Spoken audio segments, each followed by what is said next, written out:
Good evening and welcome to the regular meeting of the Frankfort Village Board. Tonight is Monday, May 5th, 2025, Cinco de Mayo.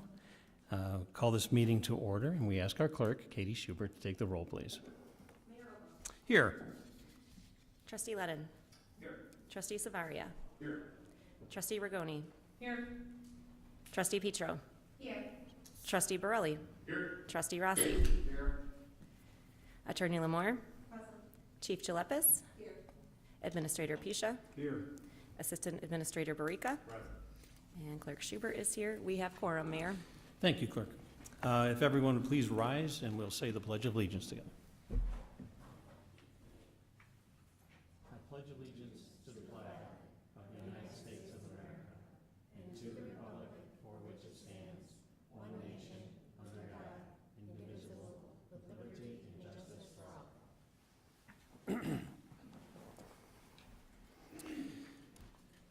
Next item on here is what's called the unanimous consent agenda. All items on the consent agenda are considered to be routine in nature and will be enacted in one single motion. There is no separate discussion of these items unless a board member so requests, in which event that item will be removed from the consent agenda and will be considered separately. At this time, I ask if anyone would like to remove any items from the consent agenda. Hearing none, can I get a motion and a second to approve? We have a motion by Trustee Savaria, a second by Trustee Rigoni, and we will go through these items so that those that are in the audience, as well as those who might be watching later at home, know what the Village Board is voting on. This is also available, complete packet, on the Village website at frankfortil.org. So the first item on there was the approval of the minutes from the regular meeting from April 21st, 2025, and then we go to the approval of the bills, and we will go to Trustee Savaria. Thank you, Mr. Mayor. The bills tonight equal $1,870,634.29. This figure is made up of the general corporate fund at $381,365.89, the motor fuel tax fund at $1,395.89, capital development fund at $496,116.90, sewer and water operations and maintenance fund at $203,984.15, and the Sewer and Water Extension Fund at $787,771.46. And those are the bills. All right, thank you, Trustee Savaria. We'll have a couple of Plan Commission items, and the first one is the Reserve of Copper Creek, which is the old Borg Warner property, and we'll go to Trustee Petro. Thank you, Mayor. Before us tonight, we have the Reserve of Copper Creek. A, rezone from R4 to R3. B, special use permit for a planned unit development. C, preliminary development plan. And D, preliminary plat of subdivision. The applicant, RCCD LLC, proposes the construction of a 55-unit mixed residential development for the Reserve of Copper Creek on the vacant 25.9-acre parcel lot located at 300 South Maple Street, which was the site of the former Borg Warner facility. The proposed development will consist of 35 single-family homes and 20 townhomes. To facilitate the construction of the proposed development, the applicant is requesting a rezoning of the property from its current proposed R4 zoning classification to R3 with a special use permit for a planned unit development, including certain village ordinance modifications. Additionally, the applicant seeks approval on the preliminary development plan and the preliminary plat of subdivision. At the March 27, 2025 public hearing on the project, the Plan Commission reviewed the proposed development and forwarded 4 unanimous 6-0 recommendations to the Village Board to approve the request with conditions. The motions before us are to accept the Plan Commission recommendation, waive the first and second readings, and pass an ordinance rezoning the property located at 300 South Maple Street from R4 attached single-family residential district to R3 attached two-family residential district in accordance with the reviewed plans, public testimony, and findings of fact. The second motion is to accept the Plan Commission recommendation, waive the first and second readings, and pass an ordinance granting a special use permit for a planned unit development, a PUD, for the Reserve of Copper Creek, a 55 mixed residential development in accordance with the reviewed plans, public testimony, and findings of fact, subject to preliminary engineering approval, and additional subject to the following conditions. The detached single-family homes shall reflect a minimum of 5 of the 6 historic architectural styles noted within the downtown Frankfort residential design guidelines, and shall include front porches, and all residential buildings, including both the detached single-family homes and the attached single-family units, shall comply with the Article 7, Section A, Part 6, residential monotony of the Village of Frankfort zoning ordinances. The third motion before us is to accept the Plan Commission recommendation and approve the preliminary development plan for the Reserve of Copper Creek prepared by Design Tech Engineering dated 10/4/23 in accordance with the reviewed plans and subject to preliminary engineering approval. And the final motion is to accept the Plan Commission recommendation and approve the preliminary plat of subdivision for the Reserve of Copper Creek, prepared by Design Tech Engineering, dated 3/18/25, in accordance with the reviewed plans and subject to preliminary engineering approval. All right, thank you. We will go to trustee Ledden for the next item. Thank you, Mr. Mayor. Glad I got the shortest one. So this one is the 900 Lambrick subdivision preliminary and final plat approval. The applicant and property owner, 5 Acres LLC, requests preliminary and final plat approval for the proposed 900 Lambrick subdivision. The subject property is a 5-acre tax parcel located at 900 Lambrick Road within the I-2 General Industrial District and is currently vacant. The applicant intends to construct a speculative industrial building on the property. In order to proceed with the development, the applicant must first establish a legal lot of record, as the existing property is currently designated only as a tax parcel. At the April 10th, 2025 public meeting on the project, the Plan Commission forwarded a unanimous 6-0 recommendation to the Village Board approving the preliminary and final plat of subdivision. The motion before us this evening is to accept the Plan Commission recommendation and approve the preliminary and final plat for 900 Lambrick subdivision prepared by Design Tech Engineering Incorporated, dated April 4th, 2025, in accordance with the reviewed plan and subject to any necessary technical revisions prior to the recording and final engineering approval. Thank you. Thank you, trustee. Next item, we will go to trustee Burley. Thank you, Mayor. Item number 3 is the Bulow Residence Building and Roof Materials Variance, is 49 East Bowen Street. The applicant, Jarrett Leakus, representing Gander Builders, requests approval of 2 zoning variations to allow for the construction of a new 4,282 square foot home on the vacant lot located at 49 East Bowen Street, Lot 1 of the Bourne Lawndale subdivision, to accommodate the proposed residents within the R2 single-family residential district. The applicant seeks approval of the following variations. Number 1 is a variation to allow the use of non-masonry building materials, and number 2 is a variation to permit the use of metal roofing materials. A previously submitted third variation request concerning the construction of a home with fewer than 4 corners has been withdrawn. Revised plans have been submitted that comply with the village's regulations requiring a minimum of 4 corners. At the April 10th public hearing on the project, the Plan Commission forwarded a unanimous recommendation to the Village Board to approve the building materials variance request and a split recommendation, 5-1, for the metal roof variance. The motion before us tonight is to accept the Plan Commission recommendation, waive the first and second readings, and pass an ordinance granting a first floor building materials variance from the masonry requirement to permit the use of non-masonry materials, and a roof materials variance to allow the use of metal roofing for the construction of a single-family home on the vacant property located at 49 East Bowen Street, in accordance with the reviewed plans, public testimony, and findings of fact. All right, thank you, trustee Burley.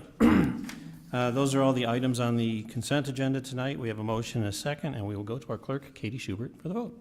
Trustee Savaria? Yes. Trustee Rigoni? Yes. Trustee Petro? Yes.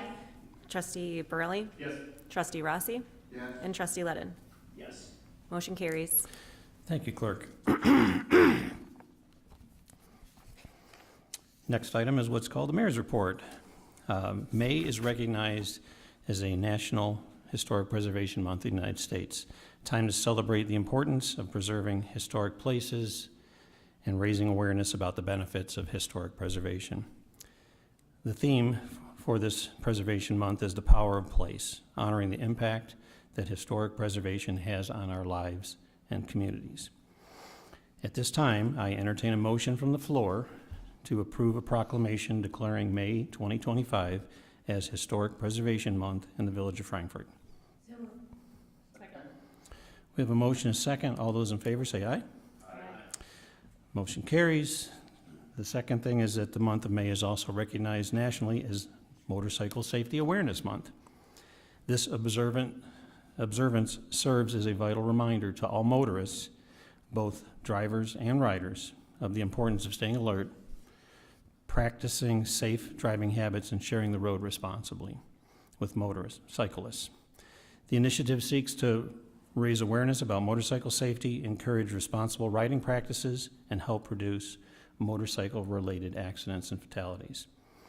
At this time, I entertain a motion from the floor to approve a proclamation declaring May 2025 as Motorcycle Awareness Month in the Village of Frankfort. We have a motion and a second, slowly there. For that, all those in favor say aye. Thank you. Motion carries. I've been personally contacted by the current members of our village advisory committees and commissions whose terms expire on April 30th. Most have expressed a desire to continue serving and have formally requested reappointment. In addition, the village accepted applications to fill a vacancy on the Plan Commission following the resignation of former Plan Commissioner David Hogan. I received several applications from highly qualified individuals that were interested in serving the community. After a careful review of all applications, I respectfully request approval of the proposed appointments and reappointments. I extend my sincere thanks to everyone who applied and to all who served on the village committee over the past year. Your time, expertise, and commitment to our community is truly appreciated. I am currently reviewing applications to fill vacancies on the Historic Preservation Commission and anticipate presenting recommendations for those appointments at the May 19th Village Board meeting. At this point, I'm looking for a motion and a second to approve the Village of Frankfort Committee and Commission appointments for fiscal year 2025-2026 as presented. We have a motion and a second, and we'll go to our clerk for the vote, please. Trustee Rigoni? Yes. Trustee Petro? Yes. Trustee Borelli? Yes. Trustee Rossi? Yes. Trustee Ledden? Yes. Trustee Sparia? Yes. Motion carries. Thank you.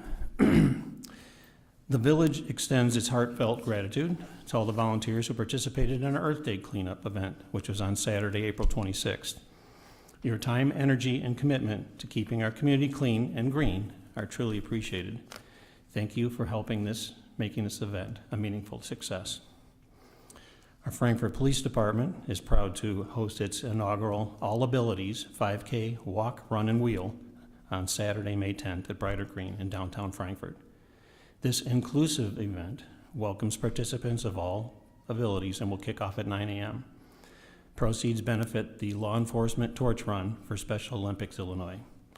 You can register online or donate to participate at raceroster.com, and I think this long site is this on our police Facebook page? Okay, it's easier. This is about 3 sentences for the URL for this, so definitely something that you want to participate in. I think you can also just show up at 9 o'clock in the morning, so encourage you to. National Police Week, which is observed from May 11th through the 17th of 2025, is a time to honor and remember the fallen law enforcement officers who made the ultimate sacrifice in the line of duty to protect and serve their communities. On behalf of the Village of Frankfort, we extend our deepest gratitude to the law enforcement officers in our community and across the nation. Your commitment to safety and service does not go unnoticed, and we appreciate your unwavering dedication. Please join our Frankfort Police Department for the annual Cop on a Rooftop fundraiser, which will be on Friday, May 16th. Starts at 5 a.m. until noon at the Frankfort Dunkin' Donuts at 20551 South LaGrange Road. And the proceeds will benefit the athletes of Special Olympics Illinois. This is a fairly long event too, so Join the Frankfort Arts Association and your Frankfort Public Library for the opening reception of Reading Colors Yours, Not So Small World, and that's a collaborative student art exhibit, Thursday, May 15th, from 6 to 7:30, right here at Frankfort Village Hall. Our annual Get Hooked on Frankfort Fishing Derby will be held on Saturday, May 17th at Prairie Park for kids ages 3 to 12. Registration is required, and please visit the village website, frankfortil.org, for details.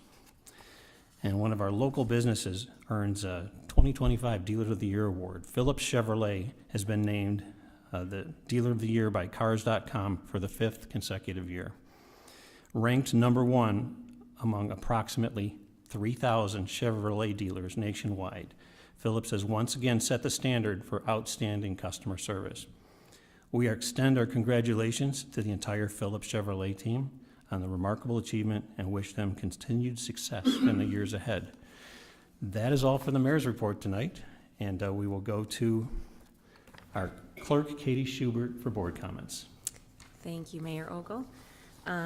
Just wanted to say that the next committee of the whole meeting will be Wednesday, May 14th at 5:30 here at Village Hall, where we have much lengthier discussions on all of the things that we vote on here at the village board meeting. And the next board meeting will be Monday, May 19th at 7 p.m. here at Village Hall. And that's all I have All for right, today. thank you. Trustee Ledden. Thank you, Mr. Mayor. Would like to thank everybody who came out tonight. I know you're all here for me, and I appreciate it. And I also would like to congratulate the fellow board members and our clerk that were reelected. The good thing about going through the campaign is the opportunity to meet so many people in Frankfort, to get to talk to you and find out what's important to you, and it helps inform us as we move forward as a board for the next 4 years. So thank you for your participation in the process, and again, thanks for coming out tonight. Trustee Zavaria. Thank you, Mr. Mayor.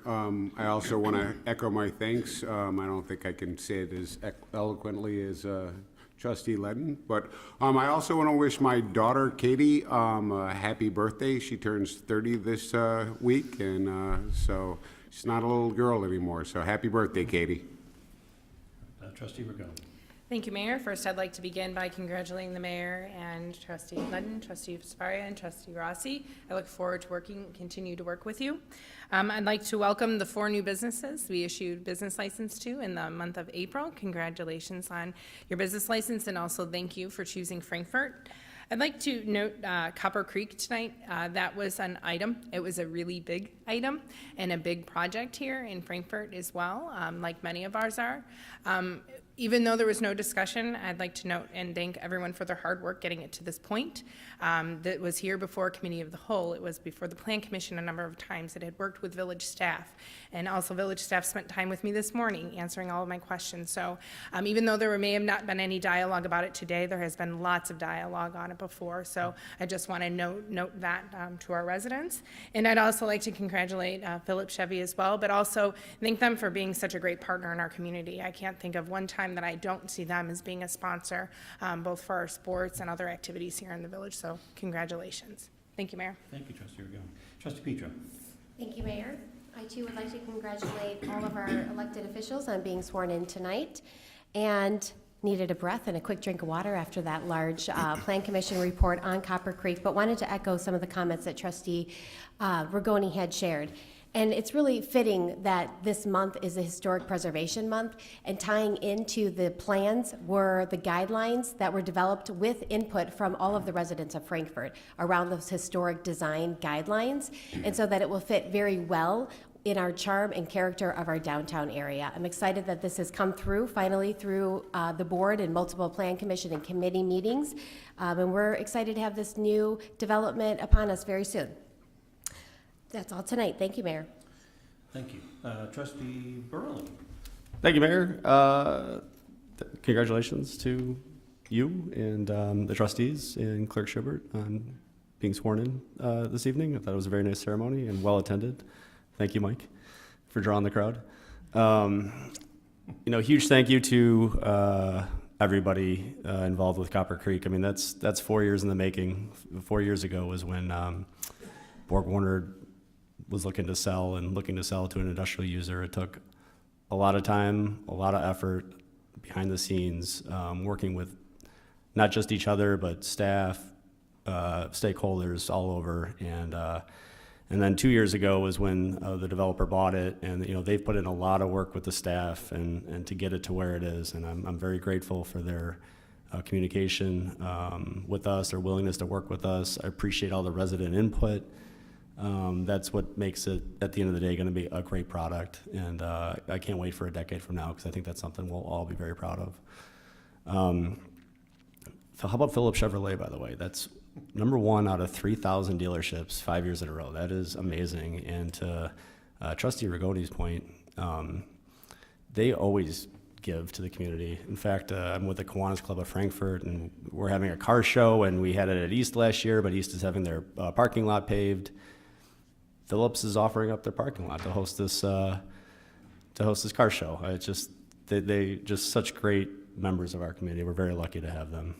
And finally, I just wanted to not only thank the commission, plan commission appointments, the committee appointments, everyone that renewed, everyone that applied. There was a ton of great applicants. We're very blessed to have such a great, talented pool of people that are willing to give their expertise to our village, and that's not lost on me. So, thank you. Thank you, Trustee Burley. Trustee Rossi. Thank you, Mayor. First thing, I am very happy to see Copper Creek become a reality. I'm looking forward to seeing that project start. Second thing is, it was nice to see they had coffee with a cop last week, and to see all our residents and so many police officers there talking and meeting each other. It's just a good bond to have between our police department and our residents. And the last thing is, thank you to everyone that came tonight. It's nice to see so many residents come out and support their board. Thank you. Thank you, Trustee Rossi. Is there any other business to come before the board tonight? No. All right, this is the part of the agenda called public comment. And is there anyone who would like to make a comment before the board tonight? Okay, step forward, please. This is public comment. This is not back and forth, so just so I understand. Okay? Where I stay, and I've never done this before. Yes. Okay. You can pull the mic down a little bit if you want for you. So. I might be able to speak loud enough. Okay. So, Mr. Mayor, members of the board, Chief, good evening. My name is Amy Walthier, and I have been a resident of Frankfort for almost 17 years. My husband and I have 2 girls, aged almost 13 and 9. We are one of the originals of the Phase 2 Lighthouse Point subdivision. We purchased our lot before it was even developed, built our home, and have been living there ever since 2008. One lot right off of Colorado Avenue. I have watched this neighborhood grow from an empty field before the bridges were even built over the creek to the amazing community it is today. I have known of the plans for the Pfeiffer Road extension since the original plans all those years ago. I knew it was coming for years, and I will be honest, I was not very happy or excited about it. When it was announced that construction was going to finally begin, and the road was then completed in August of last year, I accepted it and had an open mind. I will admit now, you got me. I do appreciate that road more than I thought. It has cut my commute times in half driving to church, taking my kids to sports. It's right down Pfeiffer to get to Roma. Getting my kids to school, right off of 30. We were able to finally ride our bikes to Fall Fest this year without going down LaGrange Road, since the bike paths are now connected. We ride our bikes to the library. It has brought a lot of positives to the neighborhood. However, with any new project, what's on paper or the original plans may need to be amended, updated, or tweaked just a little bit after being put into action. You see things that maybe weren't thought about before and or thought was not going to be as big of an issue. This is 1000% the case in this situation, specifically the intersection of Pfeiffer Road and Colorado Avenue. I'm sure you all heard of the incident that took place last Tuesday involving the young girl on her bike versus a vehicle. I did not personally witness the incident, a neighbor did, but I was not the least bit surprised when I heard this had happened. In fact, I'm actually shocked it took this long for it to happen. From what I hear, the girl is okay, thank goodness, and our fantastic EMTs, fire department, and police all responded very quickly. Whether it was a speeding vehicle, who was at fault, could it have been avoidable? I understand accidents happen all the time. Regardless, it involved a life, and we should do anything and everything we can to prevent this from happening again. And I repeat, this cannot happen again. I hear on an almost daily basis from neighbors, people that pass through that don't even live in the neighborhood, but when they find out I do, it's the next thing out of their mouth. That intersection is a death trap, and for multiple reasons. I have pictures. I don't know if you guys have a USB or anything, or if you're familiar. I'm sure you're all familiar with the intersection, so I mean, I'll explain it as best as I can. First off, speeding vehicles. It has become like the Indy 500 down that stretch every single day. I myself have witnessed so many close calls, whether it's between cars or versus pedestrians, people tailgating, they're banging on horns because I'm driving the speed limit. There have been at least 3 accidents that I have witnessed along Colorado Avenue, cars and trees because they fly off the road so fast. Please keep in mind that there are several empty lots that are not yet developed along this stretch of Colorado Avenue leading right to the school, where kids are standing waiting for the bus. There are no sidewalks. So their options are to stand in the field, but when there's snow or raining and mud, they have no choice. They're standing right in the street with these speeding vehicles passing by. People are using this as a quick shortcut to stay off of LaGrange, running late to school or to the train station, so they're just flying through this intersection or around that corner. There is a blind spot coming over that hill. This is my biggest concern. Whether you are driving north on Pfeiffer to turn left onto Colorado, or if you're driving east on Colorado, stopping at that stop sign and turning either right or left, you cannot see the cars coming over that are driving south, going south on Pfeiffer Road. You just can't see them. Coming around the corner from the bike path, you either have to cross the street to get on the south side of Colorado for a sidewalk, or you walk in the street. There's a little bit of sidewalk that comes around that, but after that, there's an empty lot. So cars come whipping around that corner, and if there are people walking or riding their bikes, the cars have no chance to see them, let alone stop. I urge you all to just sit there in the lot of the event center and just watch. You won't have to sit there long to see all these dangerous events unfold. And with the construction going on right now on LaGrange Road, I foresee traffic increasing even more and these issues becoming more of a problem. In fact, to prove my point, just a few hours ago, I pulled onto our entrance off of St. Francis Road, and the line to turn onto St. Francis Road out of our subdivision was about 10 cars deep, including a semi-truck and a truck with a trailer attached. I thought to myself, well, this isn't good. I received a text from a neighbor shortly after, don't go that way, bad accident, in that same exact spot. We need to keep everybody safe. The bike path, like I said before, this is a main connection to head south toward the library, to pick up the path that runs into downtown Frankfort, and it connects Abbey Woods, Lighthouse Point, Walnut Creek. There's always kids on bikes, scooters, on foot. They're either going to friends' homes. They're always going down that stretch to go to Starbucks. My kids have asked me multiple times, and I have to tell them, no, you just can't. It's too dangerous. High school is right there. They go for sports, camps, lots of people walking their dogs. This will all be increasing now since the weather is getting warmer. The townhomes and condos have generally an older population. One gentleman I see almost every day utilizing the paths on his motorized scooter. I don't even know who he is, but I see him all the time. He's had difficulty crossing. Another neighbor of mine have actually pulled over on the side of the road, gotten out of her car to help him cross the street at that intersection. Bus safety. This is a main route not only for Lincoln Way East, but for the 161 school buses. Our kids have told us they wait forever at that stop sign to make a left-hand turn, especially in the morning when Lincoln Way East traffic is nonstop. I have spoken with the bus drivers themselves that drive this route every single day, and they say it is horrible. Very hard to cross, very hard to see over the hill. When cars see that the bus may have an opportunity to turn, they will purposely speed up so the bus cannot turn, and they won't get stuck behind them. Wouldn't this be a tragedy, having an accident involving a school bus? All of these reasons justify action. Plain and simple, there needs to be a 4-way stop. It's self-explanatory. It makes cars slow down, stop, and look before blowing through a very busy intersection. How about pedestrian crossing signs? There are yellow signs already present there, and then just north of the bridge on Pfeiffer Road, there's another way where the path crosses. There are yellow signs saying that there is a path. Why don't we put solar-powered lights flashing?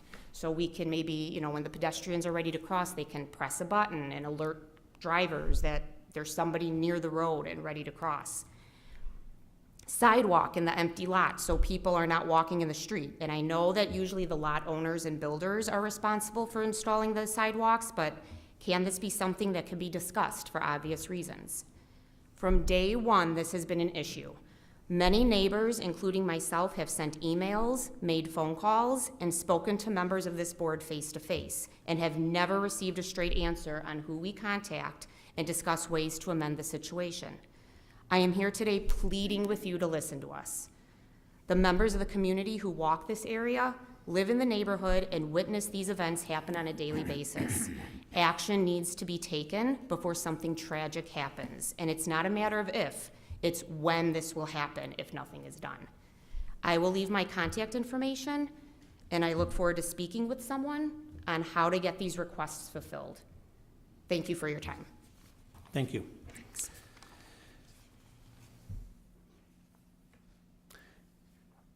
Chief, do you have some information you wanted to share on this one at this point, or would like to speak to Mrs. Walthier privately? I can speak to you privately. Okay. Does that work? Okay. Is there anyone else who would like to make a public comment before the board tonight? Yes, sir.